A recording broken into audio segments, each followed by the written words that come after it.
Hello everyone, start करते हैं इस वीडियो से। इसमें हम लोग पढ़ेंगे 9th size chapter 1 Intex question, page number 10।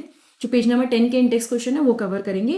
तो सबसे पहला क्वेश्चन है, why does a desert cooler cool better on a hot dry day. यानी जब बहुत गर्मी होती है तब जो डेजर्ट कूलर होता है, जो नॉर्मल हमारा कूलर होता है, मतलब प्लास्टिक का नहीं है, जो लोहे का है जनरली, और वो काफी ठंडक देता है उस टाइम पे। क्यों देता है?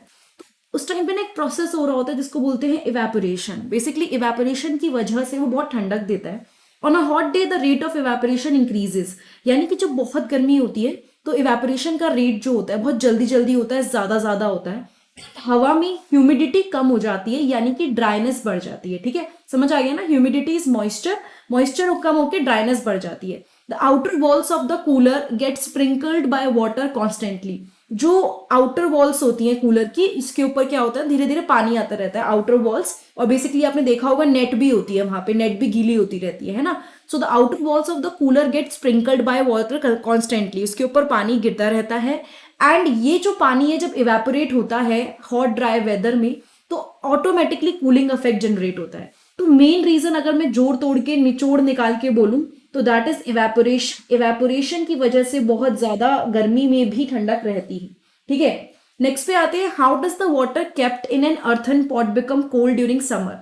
ये हर हमेशा मैं आप लोगों को बताती हूँ। बेसिकली आप इमेजिन करिए मटका है ये, ठीक है, बहुत टेढ़ा मेढ़ा मटका है, बहुत सारे पोर्स होते हैं इसके ऊपर। ठीक है, आप हमेशा देखते होंगे मटका गीला रहता है जब आप पानी डाल के रखते हो उसमें, हल्का हल्का गीला, ऐसा नहीं कि पानी बाहर निकल रहा है, but it is kind of moisture उसके ऊपर होता है, काफी गीलापन होता है, क्योंकि उसके ऊपर बहुत सारे पोर्स होते हैं। ये जो पोर्स होते हैं इसमें से वाटर ऊजेज आउट, मतलब बाहर आता है पानी।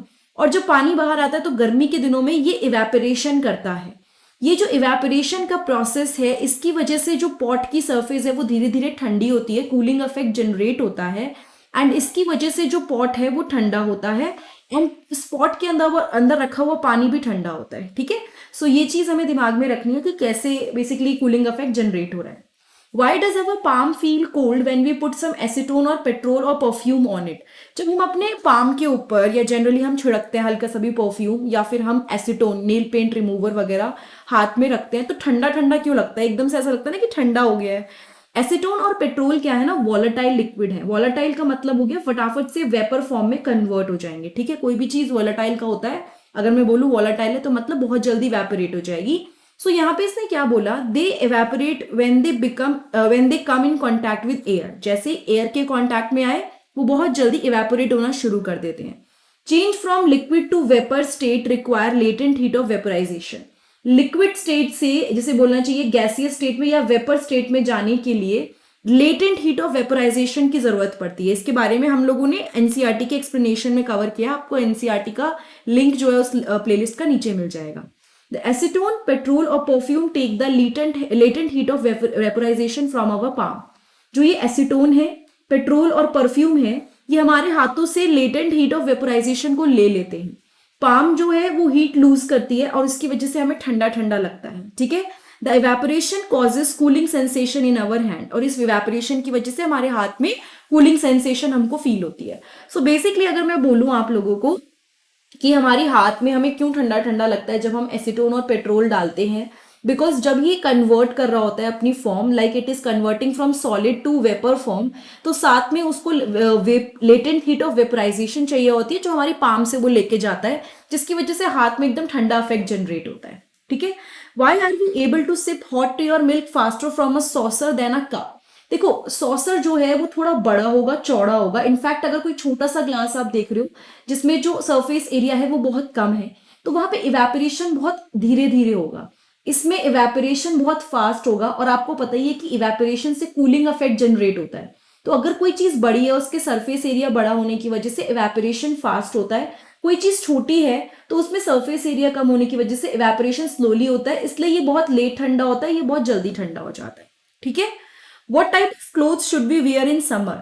हम लोगों को किस टाइप के कपड़े पहनने चाहिए समर में? बेसिकली पहली बात तो लाइट कलर के कपड़े पहनने चाहिए। एक तो रीजन ये हो गया कि जो ब्लैक कलर है वो बहुत एब्जॉर्ब कर लेता है, मतलब, और जो आपका लाइट कलर है ना वो मोस्टली सारा सब कुछ रिफ्लेक्ट कर देता है। ठीक है, सो एक तो ये रीजन हो गया। दूसरी चीज, अगर मैं कॉटन क्लोथ्स की बात करूं, कॉटन क्लोथ्स क्या करते हैं ना, उनके उसमें पोर्स होते हैं। पोर्स की वजह से वो बहुत जल्दी स्वेट को एब्जॉर्ब करते हैं। जब स्वेट एब्जॉर्ब होके इवेपोरेट होता है हमारी बॉडी से, या फिर हमारा जो स्वेट है वो धीरे धीरे जब इवेपोरेट होना शुरू होता है, तो it leads to the cooling effect. Cooling effect generate होता है इवेपोरेशन की वजह से। The evaporation of sweat from cotton clothes take the latent heat of vaporisation from our skin.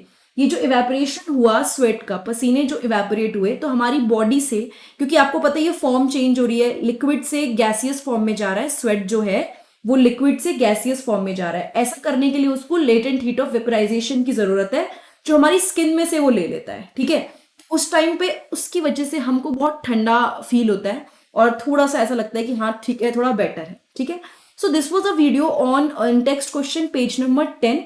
इसके बाद वाली वीडियो आपको मिलेगी विच विल बी ऑन किस बेसिस पे, उसमें हम लोग एक्सरसाइज के सारे क्वेश्चन कवर करेंगे।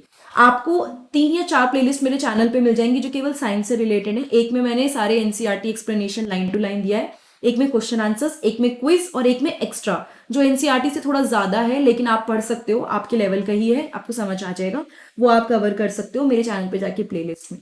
Thank you so much, have a nice day. अगर ये वीडियो अच्छी लगी है तो चैनल को सब्सक्राइब जरूर कीजिएगा एंड लाइक जरूर कीजिएगा।